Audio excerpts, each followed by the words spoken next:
Dito ako guys. Ako ay mag-exercise. Yan o. Dito o. Tanghali na, mag-exercise pa ako. Medyo sumakit kasi yung ano ko. Kaya naisipan ko mag-exercise. Daming ibon dito. Yung tuwan-tuwa ako dito sa lugar na to, daming ibon. Mainit na din sa pinag-exercisean ko. Ayan, patay tayo dyan. Yan, dito ako mag-exercise guys. Yan. Dami ng exercise na ano.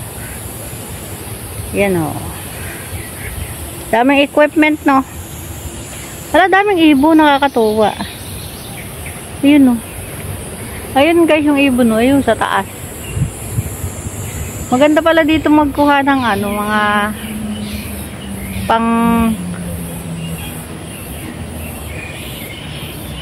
pang short video na ano. Kasi ang dami talagang ibon. Wait lang guys, ako muna mag-video ng mga pang short bago ako mag-exercise. Tingnan nyo guys, may pang hula hoop din dito. Kaya ang ganda dito, ang daming pang hula hoop. Ayan. Kung gusto mag hula hoop, hula hoop. Pero yun ang gagamitin ko ngayon pag-exercise guys. Daming ibon, nakakatuwa. Ang saya-saya naman dito, ang daming ibon. Ayan, mag-umpisa na ako mag-exercise kasi tanghali na para matapos na agad ako. Ayan. Pero alam nyo guys, nakakatakot talaga dyan sa lugar na yun. Oh. Kaya hindi pwedeng pumunta doon sa lugar na yun kasi madaming ahas dyan sa lugar na yan. Baka minsan nga nakikita mo nakalabit na yung ahas dyan sa ano na yan o sa bamboo. Kaya nakakatakot din minsan dito. Yan guys. Exercise na ako guys.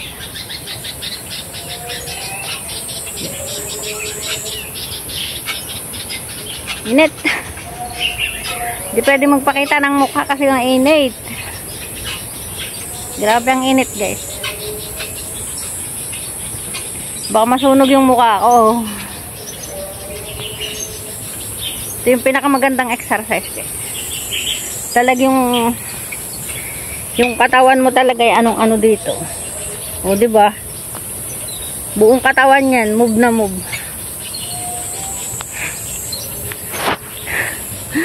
Bawal magpakita. Mainit talaga guys. Pero mas maganda na yan. Pero alam nyo guys, kailangan natin mag-exercise ay ang magpapapawis ay yung ano, pagod, hindi yung init. Kasi pag init ang nagpapawis sa atin, lagot na. Stroke ang aabutin natin. Kaya delikado din yung magpapawis ka na ano.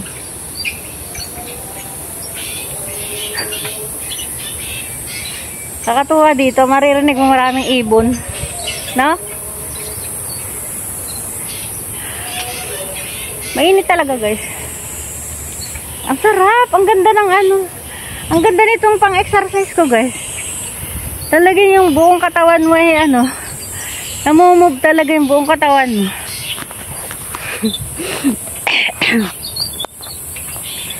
Ang ganda no.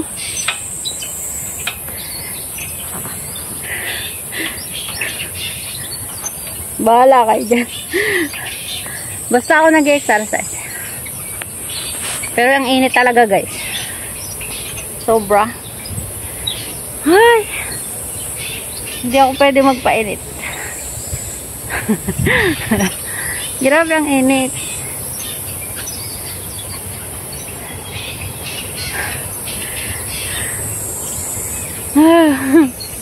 Wait guys, lilipat naman ako sa iba. Ay, ang init talaga. Ito guys. Medyo maganda-ganda dito, hindi masyadong mainit. Ayan.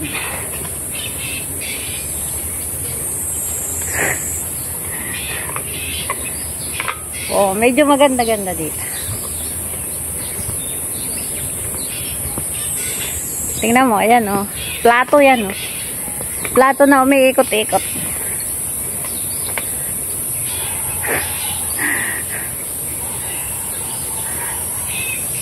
Ay, grabe. Kainitan ako nag-exercise. Ay, natutuwa naman ako doon sa mga ibon na yun. Wait nga lang, guys. At atin muna bibidyohan yung mga ibon na yun. Wait lang. Ang ingay-ingay nila, ayun, no?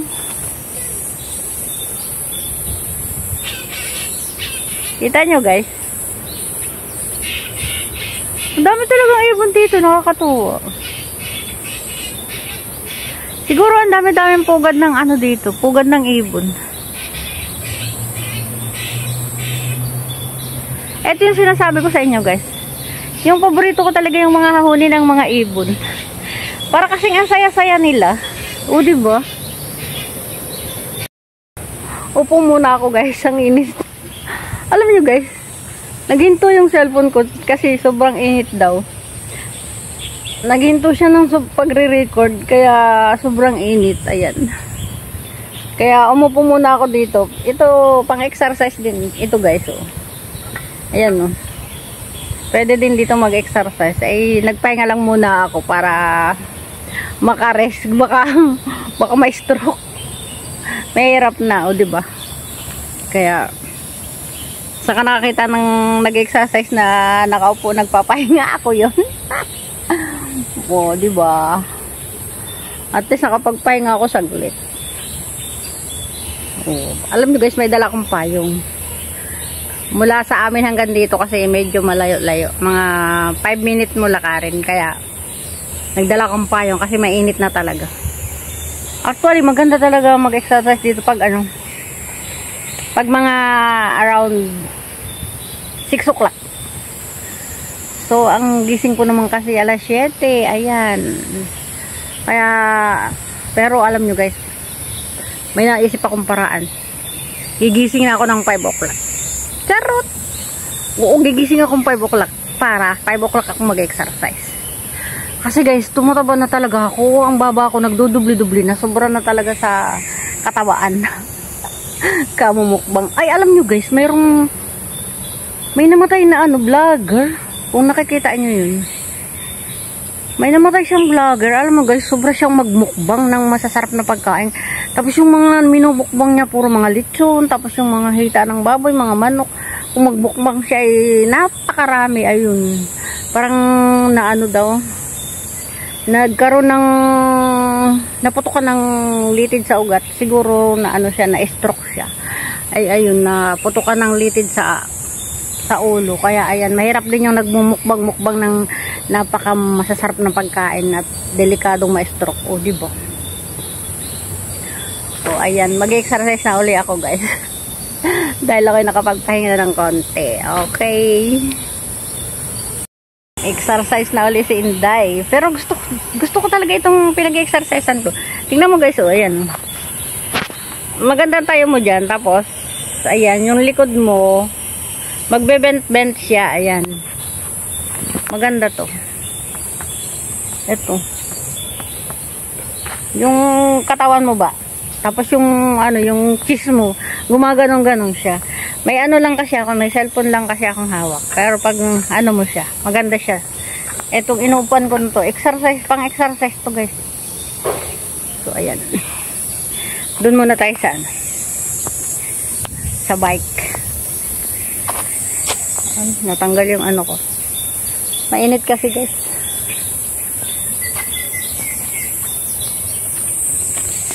Sobrang mainit. Yan. Ow! Ang init! Grabe, ang init! Parang hindi ko kaya yan, ah. Sobrang init, ah. O, ayan. Ito na yung bike. Pero ang init, guys. Pati upuan mainit.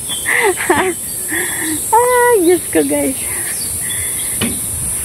Di na ako ulit ng tanghali na mag-exercise. Ang init, guys. Kaya, ayoko. Mainit yung upuan. Ayoko. Ang init niya. Dito na lang ako. Ito maganda. Ito guys, maganda rin siya, oh. Yan. Pero medyo may kalawang na siya. Delikado na siya. Medyo ilan lang kasi nag-exercise dito kaya hindi naaalagaan. Kaya ayan. O diba? Mahirap. Ayoko maghawak ng may kalawang. Kaya mag-video-video na lang ako. Diba? Saan ka nakakita na nag-exercise na? Pahinto-hinto. Pero alam nyo guys, pupunta ako doon sa dulo. Para medyo maganda-ganda. Bago ako umuwi. Madali lang naman kasi. Wait na guys. Ayan. Ako ay uwi na. Ay hindi, pupunta muna ako sa dulo ng konti. Kasi hindi naman dito masyadong mainit. Dito sa lugar na to. Oh, may nag-exercise, oh. Matanda sa dulo. Hubad pa yung matandang nag-exercise. Alam nyo guys, pag gabi dito, kakatakot. Yung ano, yung huni ng mga kuliliglig, parang nakakatakot.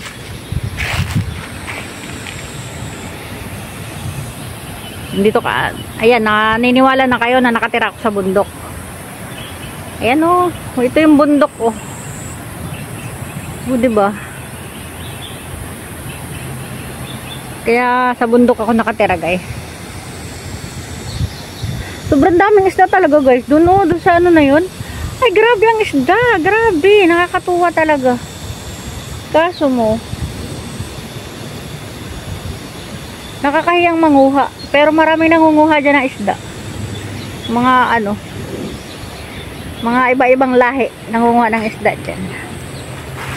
Parang gusto ko mag-video ng ano. Wait lang guys ha. Magpipicture lang ako, gagawin kong pantam. Ang ganda naman kasi ng lugar na pinag-exercisean ko gayo. Kaso mo, mainit na talaga. Kaya huminto ako. Ang ganda do. So, ayan guys. Ako muna ay lalakad muna ako sandali. Bago ako umuwi.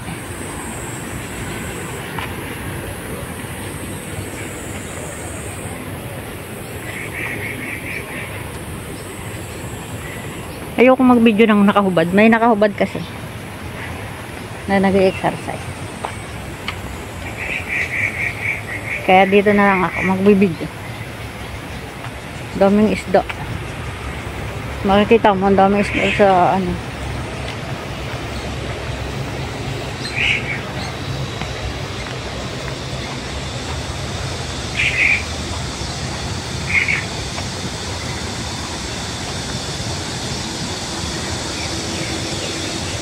Maririnig mo mga kulil. O katuwa, daming isda dyan. No?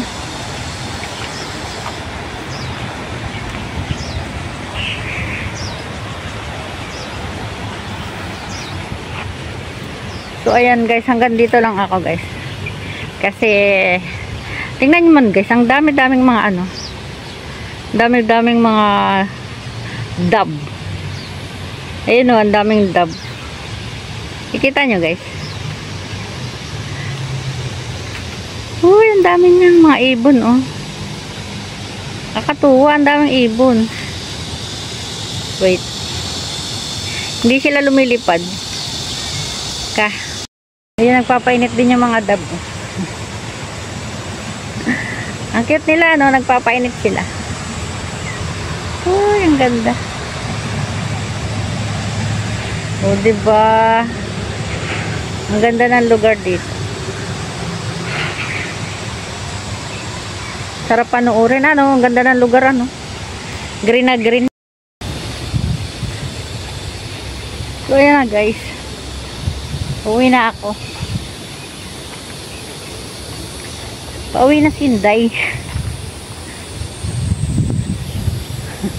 Madadaanan mo yung maraming ahas na gubat. Maraming ahas dyan. Ako, kung alam nyo lang. Hanggang dito lang yung pagbibideo ko guys. Kasi mainit doon sa dulo.